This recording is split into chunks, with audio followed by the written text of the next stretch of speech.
شوفوا مين معايا. قولي بقى. احنا في خناقه دلوقتي. احنا بنتخانق بقالنا ساعتين. وهنطلع على الاسم انا ونور دلوقتي. قولي انت بس وانا اقول معاكي. بصوا يا جماعه، احنا مختلفين في نقطه. في نقطتين. طيب نقطتين. انا هقول السؤال الاولاني ولازم انتوا تجاوبوا. لو جوزك خانك، ايه التصرف اللي هتتصرفيه؟ هتسامحي وتكملي وتعدي، ولا هتجيبيها من شعرها وتديها علقه؟ صلي على النبي وتعرفيها. صلي على النبي صلي على النبي صلي على النبي. ماشي. ولا تكلميها بطريقه كويسه، يعني تفهميها انها ما تجيش جنب الحاجه بتاعتك. ايوه. ولا هتسامحيه بقى وتعديها بقى وخلاص. احنا قلنا الاولانيه هتسامحيه والثانيه تجيبيه من شعرها. في الحل الثالث اللي انا قلته تعوريه.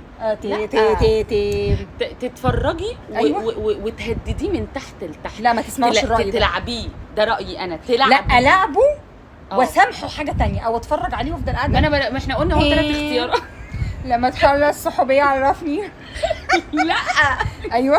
لا احنا عندنا 3 اختيارات. أيوة. اول خياره ايوه تسامحيه. تاني خياره مش موجوده دي معايا. لا هتبقى موجوده. تجيبيها من شعرها. ايوه. تالت خياره ايوه تتفرجي وتلعبيه. لا طب تلعبيه دي ينفع مع لا مش عايزين تسامحيه. ينفع تضربيها وتلعبيه؟ لا يا بنتي مش هنضربها. هنسيبها تعيش.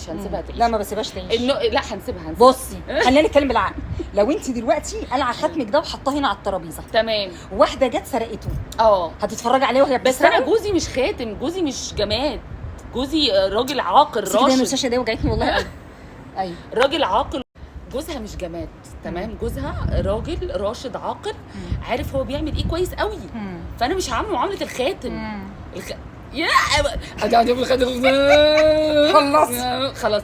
دي اول نقطه اختلفنا فيها. استنوا الفيديو الجاي فيه نقطه تانية. اصبروا في نقطه تانية.